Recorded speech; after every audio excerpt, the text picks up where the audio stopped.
Hello everyone, I'm Britt Stromberg from StatesOfMatter, and we are a brand agency specializing in tech and commerce brands. Over my career, I've branded about 50 companies, and I see a lot of brands struggle with the same missteps. So I'm going to share 5 things that can help your brand be a well-tuned engagement engine for your company. Here's the thing. In business, brand is often treated like the dwarf child, merely tolerated or ignored, not equally invested in. But brand can be your secret weapon, much like Tyrion Lannister. If you take care of it, it will not go and join the other side and try to destroy you. From experience, I've learned that successful brands do 5 things really well, and these range from customer clarity to documentation of the brand. I'm going to break down these 5 things with some examples and tools, and I recommend that you plan to assess all 5 of these things at least one time per year. The first thing to do is to start with your audience, always, right? These are your most important people because they buy what you sell. Put another way, you probably spend more time with these people and thinking about these people, your customers, than you spend with your spouse or family. But what do you really know about what they want? Here is a great tool to know more about what they want. This is the Strategizer Value Proposition Canvas, which is awesome for aligning what you sell with what your customers want. I'm sure that you're already connecting with your customers in one way or another, but you really should make it an annual event to update the customer journey map and write a short 1-paragraph profile that describes who they are and why they should buy from you. And I'll give you an example. This is Russia. A great example of a new e-commerce company that clearly states who their customer is. And what they've done is they've written a profile and they're sharing it. And I think this is a really great way to attract exactly the customers that you want. So this is a new clothing line from the founder of Toto Kayo.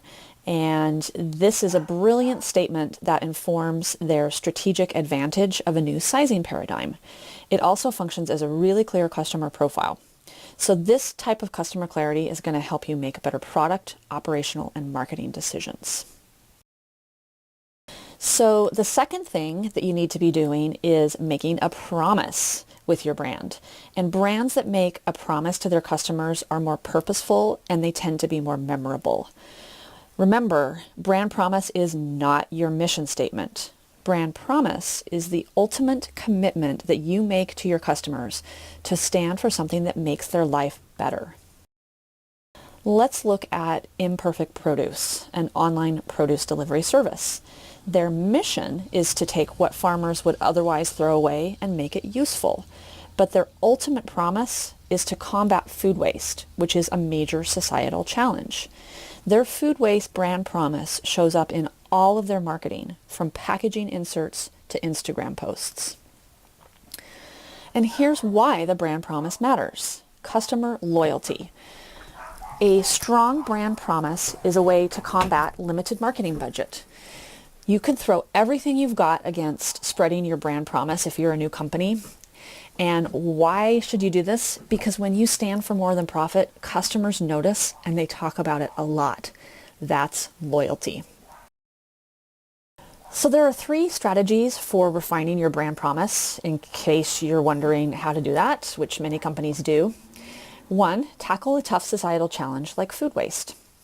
Or you can ride a trend wave, like Everlane is doing with their radical transparency.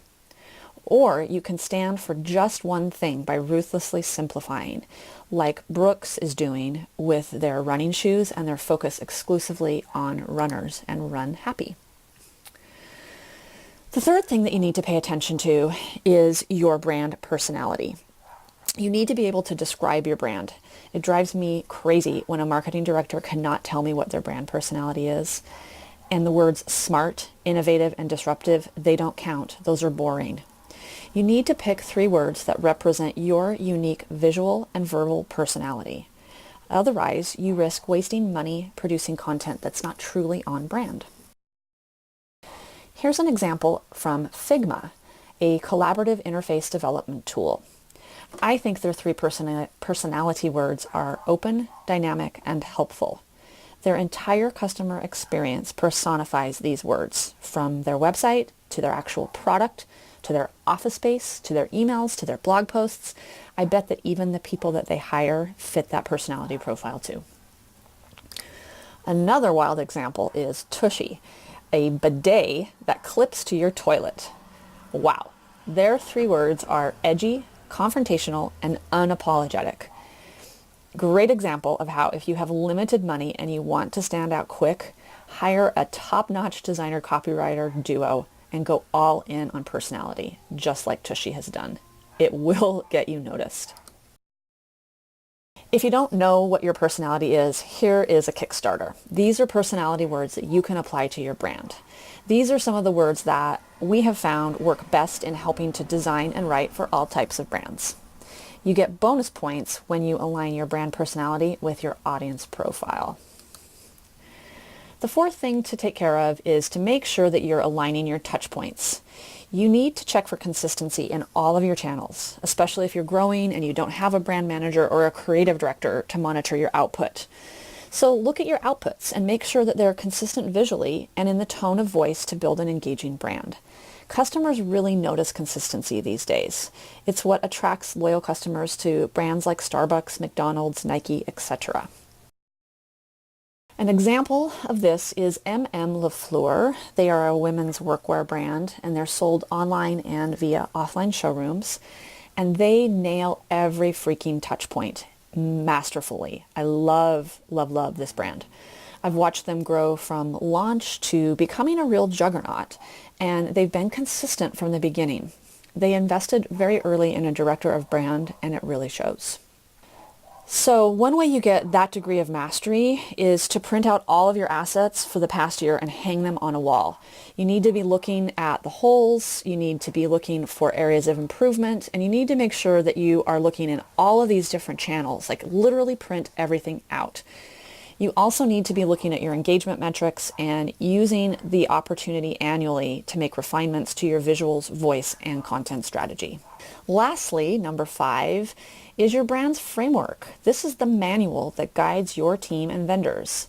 You absolutely need a short overview that you can share with new hires, outside vendors, and influencers, anyone that's going to be working with your brand.